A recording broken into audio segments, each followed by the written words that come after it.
सत श्री अकाल। दैनिक सवेरा 'ਚ ਤੁਹਾਡਾ ਸਵਾਗਤ ਹੈ ਤੇ ਮੈਂ ਹਰਮਨ। ਪੰਜਾਬ ਦੇ ਮੁੱਖ ਮੰਤਰੀ ਦੇ ਅਹੁਦੇ ਤੋਂ ਅਸਤੀਫਾ ਦੇਣ ਤੋਂ ਬਾਅਦ ਸਾਬਕਾ ਮੁੱਖ ਮੰਤਰੀ ਕੈਪਟਨ ਅਮਰਿੰਦਰ ਸਿੰਘ ਆਪਣੇ ਪੁਰਾਣੇ ਫੌਜੀ ਸਾਥੀਆਂ ਦੇ ਨਾਲ ਸਮਾਂ ਬਿਤਾ ਰਹੇ ਨੇ। ਕੈਪਟਨ ਦੇ ਸਹਿਯੋਗੀ ਰਵੀਨ ਠੁਕਰਾਲ ਨੇ ਟਵੀਟ ਕੀਤਾ ਹੈ ਕਿ ਲਗਭਗ ਇੱਕ ਹਫ਼ਤੇ ਤੱਕ ਰਾਜਨੀਤੀ ਦੇ ਉਤਲ-ਪੁਤਲ ਵਿੱਚ ਰੁੱਝੇ ਰਹਿਣ ਤੋਂ ਬਾਅਦ ਕੈਪਟਨ ਆਪਣੇ ਐਨਡੀਏ ਕੋਰਸ ਦੇ 47 ਸਾਥੀਆਂ ਨਾਲ ਯਾਦਗਾਰੀ ਸਮਾਂ ਬਿਤਾ ਰਹੇ ਨੇ। ਉਹ 24 ਤੋਂ 27 ਸਤੰਬਰ ਤੱਕ ਚੰਡੀਗੜ੍ਹ ਵਿੱਚ ਇੱਕ ਸਮਾਗਮ ਦੀ ਮੇਜ਼ਬਾਨੀ ਕਰ ਰਹੇ ਹਨ। ਇਸ ਦੇ ਨਾਲ ਹੀ ਉਹਨਾਂ ਲਿਖਿਆ ਕਿ ਦਿਲ ਤੋਂ ਫੌਜੀ ਕੈਪਟਨ ਅਮਰਿੰਦਰ ਸਿੰਘ ਨੇ ਅਕਤੂਬਰ 2017 ਵਿੱਚ ਵੀ ਅਜਿਹੇ ਇੱਕ ਸਮਾਗਮ ਦੀ ਮੇਜ਼ਬਾਨੀ ਕੀਤੀ ਸੀ। ਸੁਖਬੀਰ ਸਿੰਘ ਬਾਦਲ ਦੇ ਬਿਆਨ ਤੇ ਉਪ ਮੁੱਖ ਮੰਤਰੀ ਸੁਖਜਿੰਦਰ ਸਿੰਘ ਰੰਧਾਵਾ ਨੇ ਠੋਕਵਾਂ ਜਵਾਬ ਦਿੱਤਾ। ਉਹਨਾਂ ਕਿਹਾ ਹੈ ਕਿ ਅਧਿਕਾਰੀ ਬਦਲਨੇ ਮੁੱਖ ਮੰਤਰੀ ਦੇ ਅਧਿਕਾਰ ਖੇਤਰ ਵਿੱਚ ਹਨ, ਪਰ ਜੋ ਬਦਲੇ ਦੀ ਰਾਜਨੀਤੀ ਪ੍ਰਕਾਸ਼ ਸਿੰਘ ਬਾਦਲ ਨੇ ਗਿਆਨੀ ਜੈਲ ਸਿੰਘ ਨਾਲ ਕੀਤੀ ਸੀ ਉਹ ਅਸੀਂ ਨਹੀਂ ਕਰਾਂਗੇ। ਉਹਨਾਂ ਕਿਹਾ ਹੈ ਕਿ ਅਕਾਲੀ ਦਲ ਦੇ ਕਾਲੇ ਕਾਰਨਾਮੇ ਜਲਦੀ ਹੀ ਲੋਕਾਂ ਦੇ ਸਾਹਮਣੇ ਲਿਆਂਦੇ ਜਾਣਗੇ ਤੇ ਅਕਾਲੀ ਦਲ ਨੂੰ ਬੇਨਕਾਬ ਕੀਤਾ ਜਾਵੇਗਾ। ਉਹਨਾਂ ਕਿਹਾ ਕਿ ਅਕਾਲੀ ਦਲ ਨੂੰ ਜ਼ਿਆਦਾ ਤਕਲੀਫ ਤਾਂ ਇੱਕ ਮੱਧ ਵਰਗੀ ਪਰਿਵਾਰ ਚੋਂ ਬਣੇ ਮੁੱਖ ਮੰਤਰੀ ਤੋਂ ਹੈ। ਦੇਖੋ ਜਿਹੜੀ ਮੇਰਾ ਖਿਆਲ ਕਿ ਆਫਿਸਰ ਸੁਖਬੀਰ ਸਿੰਘ ਬਾਦਲ ਜੀ ਦੇ ਪਿਤਾ ਜੀ 5 ਵਾਰ ਪੰਜਾਬ ਦੇ ਮੁੱਖ ਮੰਤਰੀ ਰਹੇ ਨੇ। ਜਿਸ ਤਰੀਕੇ ਦੇ ਨਾਲ ਉਹਨਾਂ ਦੇ ਟਾਈਮ 'ਚ ਟਰਾਂਸਫਰਸ ਹੁੰਦੀਆਂ ਸੀ ਉਵੇਂ ਹੀ ਅਸੀਂ ਕਰ ਰਹੇ ਹਾਂ। ਕੋਈ ਹਿਸਟਰੀ 'ਚ ਨਹੀਂ। ਮੇ ਚੀਫ ਮਿਨਿਸਟਰ ਦਾ ਪ੍ਰੈਰੋਗੇਟਿਵ ਹੈ ਔਰ ਇਹਨਾਂ ਨੂੰ ਪਤਾ ਹੋਣਾ ਚਾਹੀਦਾ ਕਿ ਇਹਨਾਂ ਨੇ ਹਮੇਸ਼ਾ ਹੀ ਟਰਾਂਸਫਰਸ ਆਪ ਆ ਕੇ ਵੀ ਕੀਤੀਆਂ ਔਰ ਵੈਂਡੇਟਾ ਵੀ ਕੀਤਾ।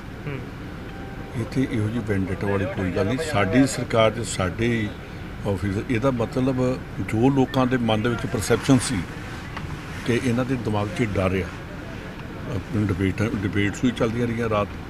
ਪਰ ਮੈਂ ਸੁਖਬੀਰ ਬਾਦਲ ਨੂੰ ਕਹਿਣਾ ਚਾਹੁੰਦਾ ਕਿ ਇਹੋ ਜਿਹੀਆਂ ਗੱਲਾਂ ਤੋਂ ਉੱਪਰ ਉੱਠ ਕੇ ਗੱਲ ਕਰਿਆ ਕਰੋ ਕਿ ਇਹਦਾ ਮਤਲਬ ਉਲਟਾ ਚੋਰ ਕੋਤਵਾਲ ਕੋ ਡਾਂਟੇ ਕਿ ਚੌੜਕੀਦਾਰੀ ਮੈਂ ਤਿਨਕਾ ਕਿ ਇਹਦਾ ਮਤਲਬ ਇਹਨਾਂ ਦੇ ਮਨ 'ਚ ਖੌਫ ਆ ਕਿ ਨਿਜ਼ਾਮ ਬਦਲਿਆ ਅਤੇ ਨਾਲ ਇਹਨਾਂ ਦੇ ਜਿਹੜੇ ਕਾਲੇ ਕਾਰਨਾਮੇ ਨੇ ਉਹਨਾਂ ਨੂੰ ਲੋਕਾਂ ਦੇ ਸਾਹਮਣੇ ਲੈ ਕੇ ਆਵਾਂਗੇ। ਇਹੀ ਸਾਡੀ ਲੜਾਈ ਸੀ ਕਿ ਜੋ ਗਲਤ ਚੀਜ਼ਾਂ ਹੋਈਆਂ ਨੇ ਉਹ ਲੋਕਾਂ ਦੇ ਵਿੱਚ ਜਾਣੀਆਂ ਚਾਹੀਦੀਆਂ। ਸਾਡੀ ਇਲੈਕਸ਼ਨ 'ਚ 6 ਮਹੀਨੇ ਰਹਿ ਗਏ ਨੇ।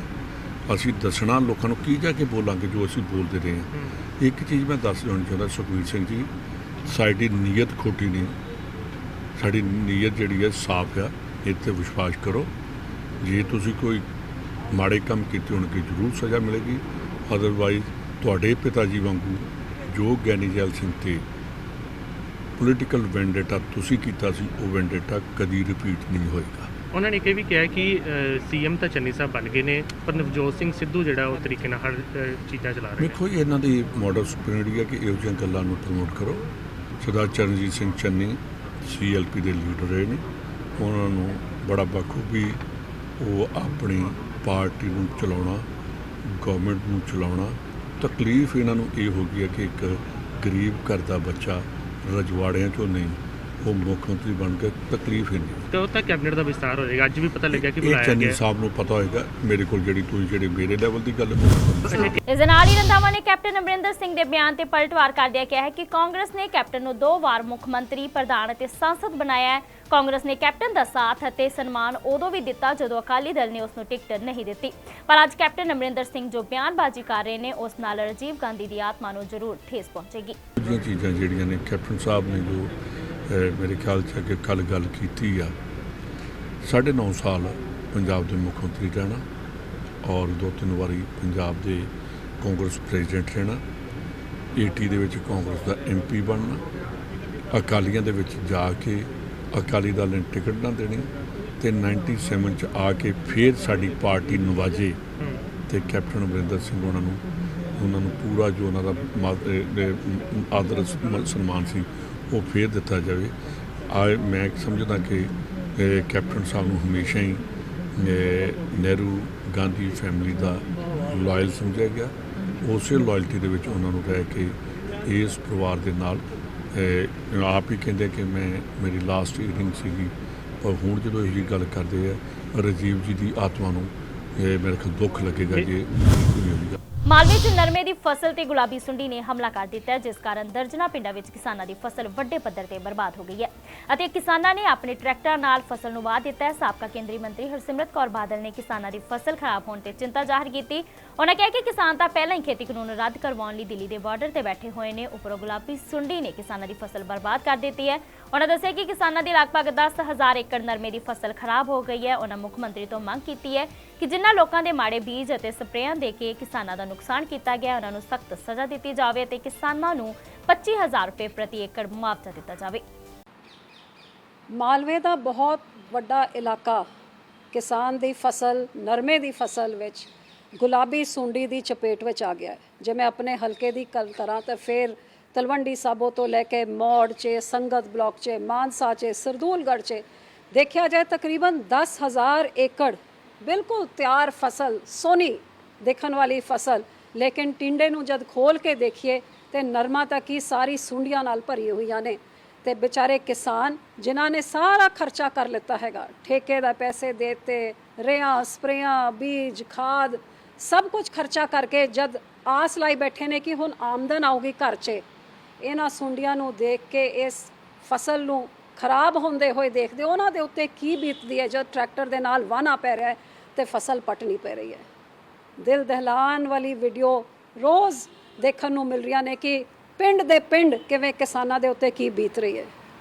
ਜਿਹੜੇ ਕਿਸਾਨ ਨੂੰ ਇਸ ਫਸਲ ਦੀ ਰਕਮ ਦੇ ਨਾਲ ਕਿੰਨੇ ਸਾਰੇ ਆਪ ਦੀ ਜ਼ਿੰਮੇਵਾਰੀਆਂ ਪੂਰੀ ਕਰਨੀਆਂ ਸੀਗੀਆਂ। ਇਕੱਲੇ ਕਿਸਾਨ ਆਪ ਹੀ ਨਹੀਂ, ਉਹਨਾਂ ਦੇ ਬੱਚਿਆਂ ਦੇ, ਉਹਨਾਂ ਦੇ ਪਰਿਵਾਰਾਂ ਦੇ, ਖੇਤ ਮਜ਼ਦੂਰਾਂ ਦੇ ਸਾਰਿਆਂ ਦੀ ਉਮੀਦਾਂ ਸੁਪਨੇ ਚਕਨਾਚੂਰ ਹੋਏ ਨੇ। ਕਿਸੇ ਦੇ ਘਰ 'ਚ ਵਿਆਹ ਰੱਖਿਆ ਹੋਣਾ ਹੈ, ਕਿਸੇ ਨੇ ਆਪ ਦੀ ਫੀਸਾਂ ਦੇਣੀਆਂ ਹੋਣੀਆਂ, ਕਿੰਨੇ ਸਾਰੇ ਕੰਮ ਘਰ ਬਣਾਉਣਾ ਹੋਣਾ ਹੈ, ਸਾਰੇ ਚਕਨਾਚੂਰ ਹੁੰਦੇ। ਇੱਕ ਪਾਸੇ ਬਿੱਲਾਂ ਦੇ ਖਿਲਾਫ 'ਚ ਅੱਗੇ 1 ਸਾਲ ਤੋਂ ਸੜਕਾਂ 'ਚ ਦਿੱਲੀ ਦੇ ਬਾਰਡਰ 'ਚ ਸਾਡੇ ਕਿਸਾਨ ਬੈਠੇ ਹੋਏ ਨੇ ਤੇ ਹੁਣ ਇਹ ਫਸਲਾਂ ਦੀ ਕਰੋਪੀ, ਕੁਦਰਤ ਦੀ ਕਰੋਪੀ ਦੇ ਨਾਲ ਫਸਲ ਦਾ ਨੁਕਸਾਨ। ਜਿਨ੍ਹਾਂ ਲੋਕਾਂ ਨੇ ਇਹ ਮਾੜੇ ਬੀਜ ਤੇ ਮਾੜੀ ਖਾਦਾਂ ਦੇ ਕੇ ਇਹ ਨੁਕਸਾਨ ਕੀਤਾ ਉਹਨਾਂ ਦੇ ਖਿਲਾਫ ਤਾਂ ਸਖਤ ਕਾਰਵਾਈ ਹੋਣੀ ਚਾਹੀਦੀ ਹੈ। ਲੇਕਿਨ ਨਵੇਂ ਬਣੇ ਮੁੱਖ ਮੰਤਰੀ ਸਾਹਿਬ ਨੂੰ ਮੈਂ ਪੁਰਜ਼ੋਰ ਅਪੀਲ ਕਰਦੀ ਹਾਂ, ਮੁੱਖ ਮੰਤਰੀ ਸਾਹਿਬ ਮੈਨੂੰ ਪਤਾ ਹੈ ਕਿ ਤੁਹਾਡੇ ਉੱਤੇ ਹੁਣ ਜ਼ਿੰਮੇਵਾਰੀਆਂ ਬਹੁਤ ਹੈ ਤੇ ਸਮਾਂ ਬਹੁਤ ਘੱਟ ਹੈ। ਇੱਕ ਹਾਈ ਕਮਾਂਡ ਤੁਹਾਡੀ ਦਿੱਲੀ 'ਚ ਬੈਠੀ ਹੈ ਜਿਹੜੇ ਹਰ ਦੂਜੇ ਦਿਨ ਹਰ ਰੋਜ਼ ਤੁਹਾਨੂੰ ਦਿੱਲੀ ਬੁਲਾਉਂਦੀ ਹੈ ਤੇ ਨਾਲ ਤੁਹਾਡੇ ਸਿਰ ਦੇ ਉੱਤੇ 3 ਸੁਪਰ ਸੀਐਮ ਬਿਠਾਤੇ ਨੇ ਤੇ ਕੰਮ ਕਰਨਾ ਤੁਹਾਡੇ ਵਾਸਤੇ ਕਿੰਨਾ ਔਖਾ ਹੋਊਗਾ ਮੈਂ ਸਮਝ ਸਕਦੀ ਹਾਂ। ਲੇਕਿਨ ਮੈਂ ਤੁਹਾਨੂੰ ਬੇਨਤੀ ਕਰਦੀ ਹਾਂ, ਇਹ ਵਿਚਾਰੇ ਗਰੀਬ ਕਿਸਾਨ, ਇਹਨਾਂ ਦੇ ਹਾਲਾਤ, ਇਹਨਾਂ ਦੇ ਦਿਲ ਦੇ ਜੋ ਬੀਤ ਰਿਹਾ ਹੈ ਉਹ ਤੁਸੀਂ ਮਹਿਸੂਸ ਕਰ ਸਕਦੇ ਹੋ। ਜਲਦ ਤੋਂ ਜਲਦ ਇਮੀਡੀਏਟਲੀ ਮੁੱਖ ਮੰਤਰੀ ਹੋਣ ਦੇ ਨਾਤੇ ਮੈਂ ਤੁਹਾਨੂੰ ਬੇਨਤੀ ਕਰਦੀ ਹਾਂ ਕਿ ਤੁਸੀਂ ਇਹਨਾਂ ਵਾਸਤੇ ਪੂਰਾ ਮੁਆਵਜ਼ਾ ਦਾ ਐਲਾਨ ਕਰੋ। ਘੱਟ ਤੋਂ ਘੱਟ 25,000 ਰੁਪਏ ਏਕੜ ਇਹਨਾਂ ਵਾਸਤੇ ਮੁਆਵਜ਼ਾ ਐਲਾਨਿਆ ਜਾਏ ਤੇ ਜਲਦ ਤੋਂ ਜਲਦ ਦਿੱਤਾ ਜਾਏ। ਨਾਲ ਨਵੇਂ ਬੀਜ ਤੇ ਨਵੀਂ ਖਾਦਾਂ ਦਵਾਈਆਂ ਜੋ ਤੁਸੀਂ ਦੇ ਸਕਦੇ ਹੋ ਇਹ ਇੱਕਦਮ ਪ੍ਰਸ਼ਾਸਨ ਨੂੰ ਤੁਸੀਂ ਆਰਡਰ ਕਰੋ ਕਿ ਦਿੱਤਾ ਜਾਏ। ਜਿਵੇਂ ਸਰਦਾਰ ਪ੍ਰਕਾਸ਼ ਸਿੰਘ ਬਾਦਲ ਜੀ ਨੇ ਜਦ ਇਸ ਤਰ੍ਹਾਂ ਦੇ ਨਰਮੇ ਵਿੱਚ ਨੁਕਸਾਨ ਹੋਇਆ ਸੀ 2015 ਵਿੱਚ 650 ਕਰੋੜ ਰੁਪਏ ਅਸੀਂ ਨਰਮੇ ਦੇ ਕਿਸਾਨਾਂ ਨੂੰ ਵੀ ਦਿੱਤਾ ਤੇ ਖੇਤ ਮਜ਼ਦੂਰਾਂ ਨੂੰ ਵੀ ਕਿੰਨੇ 70-80 ਕਰੋੜ ਰੁਪਏ ਮਜ਼ਦੂਰਾਂ ਨੂੰ ਵੀ ਵੰਡਿਆ ਸੀਗਾ। ਇਸ ਤਰ੍ਹਾਂ ਜਿਨ੍ਹਾਂ ਦੀ ਆਮਦਨ ਮਾਰੀ ਗਈ ਹੈ ਉਹ ਮਜ਼ਦੂਰ ਹੋਏ, ਕਿਸਾਨ ਹੋਏ, ਉਹਨਾਂ ਦੀ ਬਾਹ ਫੜੋ। ਇਹ ਸਭ ਤੋਂ ਵੱਡਾ ਇਸ ਸਮੇਂ ਦੀ ਮੰਗ ਹੈਗੀ। ਮੈਂ ਉਮੀਦ ਕਰਦੀ ਹਾਂ ਤੁਸੀਂ ਬੇਨਤੀ ਜ਼ਰੂਰ ਪ੍ਰਵਾਨ ਕਰੋਗੇ। ਮੁੱਖ ਮੰਤਰੀ ਚਰਨਜੀਤ ਸਿੰਘ ਚੰਨੀ ਦੇ ਦਿੱਲੀ ਗੇੜਿਆਂ ਤੇ ਸੁਖਬੀਰ ਸਿੰਘ ਬਾਦਲ ਵੱਲੋਂ ਤੰਜ ਕੱਸਣ ਤੇ ਵਿਧਾਇਕ ਰਾਜਾ ਵੜਿੰਗ ਨੇ ਪਲਟਵਾਰ ਕੀਤਾ। ਉਹਨਾਂ ਕਿਹਾ ਹੈ ਕਿ ਕਾਂਗਰਸ ਦੇ ਦਿੱਲੀ ਤੋਂ ਹੋ ਰਹੇ ਫੈਸਲੇ ਕਾਰਨ ਹੀ ਪੰਜਾਬ ਵਿੱਚ ਆਮ ਲੋਕਾਂ ਨੂੰ ਵੱਡੇ ਮੌਕੇ ਮਿਲਦੇ ਨੇ, ਜਦਕਿ ਬਾਦਲ ਪਰਿਵਾਰ ਨੇ ਅਕਾਲੀ ਦਲ ਦੇ ਸੀਨੀਅਰ ਆਗੂਆਂ ਨੂੰ ਖਤਮ ਹੀ ਕਰ ਰੱਖਿਆ। ਉਹਨਾਂ ਕਿਹਾ ਹੈ ਕਿ ਅਕਾਲੀ ਦਲ ਪ੍ਰਾਈਵੇਟ ਕੰਪਨੀ ਦੀ ਤਰ੍ਹਾਂ ਸਿਰਫ ਇੱਕ ਪਰਿਵਾਰ ਦੀ ਹੀ ਪਾਰਟੀ ਹੈ। ਕਾਂਗਰਸ ਦੇ ਦਿੱਲੀੋਂ ਆਉਂਦੇ ਫੈਸਲੇ ਕਾਰਨ ਕਿਸੇ ਨਾਲ ਕੋਈ ਵਿਤਕਰਾ ਨਹੀਂ ਕੀਤਾ ਜਾਂਦਾ। ਸੁਖਬੀਰ ਸਿੰਘ ਬਾਦਲ ਸਾਹਿਬ ਨੂੰ ਸੁਣ ਰਿਹਾ ਸੀ ਔਰ ਉਹ ਕਹਿ ਰਹੇ ਸਨ ਕਿ ਇਹ ਕਿਹੜੀ ਸਰਕਾਰ ਚੰਨੀ ਕੀ ਚਲਾਊਗਾ ਜਿਹੜੀ ਸਰਕਾਰ ਦਿੱਲੀੋਂ ਚੱਲਦੀ ਹੈ। ਮੈਂ ਸੁਖਬੀਰ ਸਿੰਘ ਬਾਦਲ ਨੂੰ ਇਹ ਦੱਸਣਾ ਚਾਹੁੰਦਾ ਹਾਂ ਕਿ ਸਰਦਾਰ ਸੁਖਬੀਰ ਸਿੰਘ ਜੀ, ਅਸੀਂ ਕਿਸਮਤ ਵਾਲੇ ਹਾਂ ਕਿ ਸਾਡੀ ਸਰਕਾਰ ਜਿਹੜੀ ਹੈ ਉਹ ਦਿੱਲੀੋਂ ਚੱਲਦੀ ਹੈ ਔਰ ਜੇ ਦਿੱਲੀੋਂ ਚੱਲਦੀ ਹੈ ਤਾਂ ਹੀ ਪੰਜਾਬ ਦੇ ਅੰਦਰ ਮੇਰੇ ਵਰਗੇ ਲੋਕ, ਆਮ ਲੋਕ ਐਮਐਲਏ ਨੇ ਤੇ ਅੱਜ ਇੱਕ ਆਮ ਵਿਅਕਤੀ ਪੰਜਾਬ ਦਾ ਮੁੱਖ ਮੰਤਰੀ ਬਣਿਆ ਜੇ ਦਿੱਲੀੋਂ ਚੱਲਦੀ ਹੈ। ਜਿਹੜੀਆਂ ਸਰਕਾਰਾਂ ਪੰਜਾਬੋਂ ਚੱਲਦੀਆਂ ਜਾਂ ਇੱਕ ਪਰਿਵਾਰ ਦੇ ਘਰੋਂ ਚੱਲਦੀਆਂ, ਜਿਵੇਂ ਕਿ ਪ੍ਰਾਈਵੇਟ ਕੋਈ ਕੰਪਨੀ ਹੁੰਦੀ ਹੈ, ਸਰਕਾਰ ਨਹੀਂ ਪ੍ਰਾਈਵੇਟ ਕੰਪਨੀ ਹੁੰਦੀ ਹੈ, ਜਿਵੇਂ ਕਿ ਅਕਾਲੀ ਦਲ, ਸ਼੍ਰੋਮਣੀ ਅਕਾਲੀ ਦਲ ਹੈ, ਇੱਕ ਪ੍ਰਾਈਵੇਟ ਕੰਪਨੀ ਹੈ, ਸਰਕਾਰ ਥੋੜੀ ਹੈ। ਉਹਨਾਂ ਦੇ ਵਿੱਚ ਫਿਰ ਲੋਕਾਂ ਨਾਲ ਵਿਤਕਰੇ ਕੀਤੇ ਜਾਂਦੇ, ਉਹ ਕੇਵਲ ਇੱਕ ਪਰਿਵਾਰ ਦੀਆਂ ਹੋ ਕੇ ਰਹਿ ਜਾਂਦੀਆਂ। ਮੈਂ ਦੇਖਿਆ ਕਿ ਵੱਡੇ ਵੱਡੇ ਵਿਦਵਾਨ, ਵੱਡੇ ਵੱਡੇ ਲੋਕ ਜਿਨ੍ਹਾਂ ਨੇ ਅਕਾਲੀ ਦਲ ਨੂੰ ਇੱਥੋਂ ਤੱਕ ਪਹੁੰਚਾਉਣ 'ਚ ਆਪਦਾ ਵੱਡਾ ਯੋਗਦਾਨ ਪਾਇਆ, ਉਹਨਾਂ ਨੂੰ ਕਿਵੇਂ ਸਮਾਪਤ ਕੀਤਾ ਗਿਆ ਇੱਕ ਪਰਿਵਾਰ ਦੇ ਵੱਲੋਂ, ਤੁਹਾਡੇ ਵੱਲੋਂ।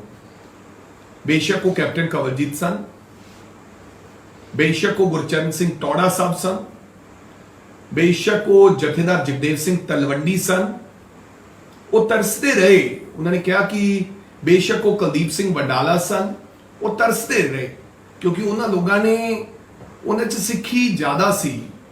ਉਹਨਾਂ ਨੇ ਇਸ ਸ਼੍ਰੋਮਣੀ ਅਕਾਲੀ ਦਲ ਨੂੰ ਬਣਾਉਣ ਦੇ ਵਿੱਚ ਆਪਦੀਆਂ ਜਾਨਾਂ ਲਾ ਦਿੱਤੀਆਂ, ਉਮਰਾਂ ਲਾ ਦਿੱਤੀਆਂ, ਲੇਕਿਨ ਉਹਨਾਂ ਨੂੰ ਮਿਲਿਆ ਕੁਝ ਨਹੀਂ, ਉਡੀਕਦੇ ਰਹੇ। ਤੇ ਸਿੱਧੀ ਪ੍ਰਕਾਸ਼ ਸਿੰਘ ਬਾਦਲ ਸਾਹਿਬ ਦੀ ਨਿਗਾਹ, 5 ਵਾਰੀ ਪੰਜਾਬ ਦੇ ਮੁੱਖ ਮੰਤਰੀ ਰਹੇ, ਤਾਂ ਸਿੱਧੀ ਸੁਖਬੀਰ ਸਿੰਘ ਬਾਦਲ ਤੇ ਗਈ। ਨਾ ਉਹਨਾਂ ਦੀ ਰਣਜੀਤ ਸਿੰਘ ਬ੍ਰਹਮਪੁਰਾ ਸਾਹਿਬ ਤੇ ਨਿਗਾਹ ਗਈ, ਨਾ ਉਹਨਾਂ ਦੀ ਢੀਂਡਸਾ ਸਾਹਿਬ ਤੇ ਗਈ, ਨਾ ਭੂੰਦੜ ਸਾਹਿਬ ਤੇ ਗਈ, ਨਾ ਚੰਦੂ ਮਾਜਰਾ ਸਾਹਿਬ ਤੇ ਗਈ, ਨਾ ਤੋਤਾ ਸਿੰਘ ਤੇ ਗਈ। ਸਿੱਧੀ ਨਿਗਾਹ ਸੁਖਬੀਰ ਸਿੰਘ ਬਾਦਲ ਤੇ ਗਈ, ਕਿਉਂਕਿ ਪ੍ਰਾਈਵੇਟ ਟਰਾਂਸਪੋਰਟ ਕੰਪਨੀ ਹੈ ਤੇ ਪ੍ਰਧਾਨ ਨੂੰ ਐਲਾਨ ਦਿੱਤਾ ਗਿਆ ਤੇ ਡਿਪਟੀ ਮੁੱਖ ਮੰਤਰੀ ਐਲਾਨ ਦਿੱਤਾ। ਤੇ ਸਾਨੂੰ ਹੁਣ ਤੱਕ ਦੀਆਂ ਕੁਝ ਖਾਸ ਖਬਰਾਂ। ਜ਼ਿਆਦਾ ਜਾਣਕਾਰੀ ਲਈ ਜੁੜੇ ਰਹੋ ਦੈਨਿਕ ਸਵੇਰਾ ਟੀਵੀ ਦੇ ਨਾਲ। ਤੇ ਹੁਣ ਨਜ਼ਰ ਮਾਰਦੇ ਹਾਂ ਅੱਜ ਦੀਆਂ ਮੁੱਖ ਖਬਰਾਂ ਤੇ। ਅਸਤੀਫਾ ਦੇਣ ਤੋਂ ਬਾਅਦ ਸਾਬਕਾ ਮੁੱਖ ਮੰਤਰੀ ਕੈਪਟਨ ਅਮਰਿੰਦਰ ਸਿੰਘ ਆਪਣੇ ਪੁਰਾਣੇ ਫੌਜੀ ਸਾਥੀਆਂ ਦੇ ਨਾਲ ਬਿਤਾ ਰਹੇ ਸਮਾਂ। ਸੁਖਬੀਰ ਸਿੰਘ ਬਾਦਲ ਦੇ ਬਿਆਨ ਤੇ ਉਪ ਮੁੱਖ ਮੰਤਰੀ ਸੁਖਜਿੰਦਰ ਸਿੰਘ ਰੰਧਾਵਾ ਦਾ ਬਿਆਨ, ਕਿਹਾ ਅਧਿਕਾਰੀ ਬਦਲਨੇ ਮੁੱਖ ਮੰਤਰੀ ਦੇ ਅਧਿਕਾਰ ਵਿੱਚ। ਮੁੱਖ ਮੰਤਰੀ ਚਰਨਜੀਤ ਸਿੰਘ ਚੰਨੀ ਦੇ ਦਿੱਲੀ ਗੇੜਿਆਂ ਤੇ ਸੁਖਬੀਰ ਬਾਦਲ ਵੱਲੋਂ ਤੰਜ ਕੱਸਣ ਤੇ ਵਿਧਾਇਕ ਰਾਜਾ ਵੜਿੰਗ ਨੇ ਕੀਤਾ ਪਲਟਵਾਰ।